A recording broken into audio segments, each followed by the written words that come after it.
Bloomberg Audio Studios. Podcasts, radio, news. The Stock Movers Report, your roundup of companies making moves in the stock market, harnessing the power of Bloomberg data.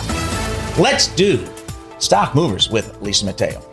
All right, so we want to start with Nvidia. It's ticker NVDA. The shares have been down as much as 1% before the open. This is all because of a report from The Information, right? It said that Nvidia told their component suppliers, including Samsung, including Amkor, to stop production related to that H20 AI chip that we've all been hearing about. And it came weeks after the Chinese government. It told local tech companies to stop buying the chips due to alleged security concerns. So what The Information is saying is that Chinese authorities are worried that Nvidia's chips, they could contain these backdoors that funnel sensitive data from China to the U.S. So as a result, that's why Chinese authorities are encouraging local companies to use Chinese-made AI chips like those that are sold by Huawei. So that has Nvidia shares lower, but what is soaring on the news, it's the Chinese chip stocks like you have in Hong Kong, Huahong Semi, their shares up 17%. I say that 3 times fast.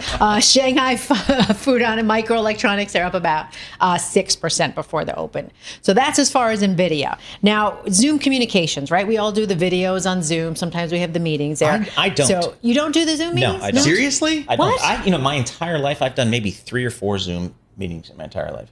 Wow. Yeah, nobody wants to talk to me anymore. That's the bottom line. You're lucky. You want to meet people in person. That's Yes, what you're all exactly. about. Okay, the face-to-face. Okay, so their shares have been up as much as 5%. What it did, it gave a stronger than expected annual outlook for sales growth, raised its fiscal year forecast. So it looks like customers are actually buying more of the company's expanded software products. It really blew up during the pandemic. You know, that's when everybody went to the Zooms, right? But as we got back to normal, a lot of the customers, they let their Zoom licenses lapse. But corporate customers, a lot of them did hold on to it, and that's who is still using the bulk of it. We go from that to Workday, okay? It's ticker WDAY.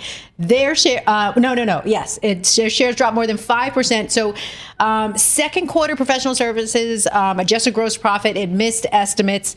But the other news, okay, so it agreed to acquire Paradox. And why this is important, because it's a company that uses AI to automate that recruitment and hiring process. So that brings AI now into Workday, a little bit more AI.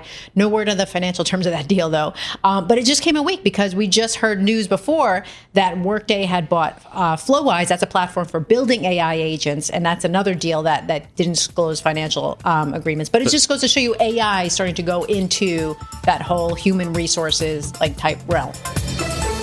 The Stock Movers Report from Bloomberg Radio. Check back with us throughout the day for the latest roundup of companies making news on Wall Street. And for the latest market-moving headlines, listen to Bloomberg Radio live. Catch us on YouTube, Bloomberg.com, and on Apple CarPlay and Android Auto with the Bloomberg Business app.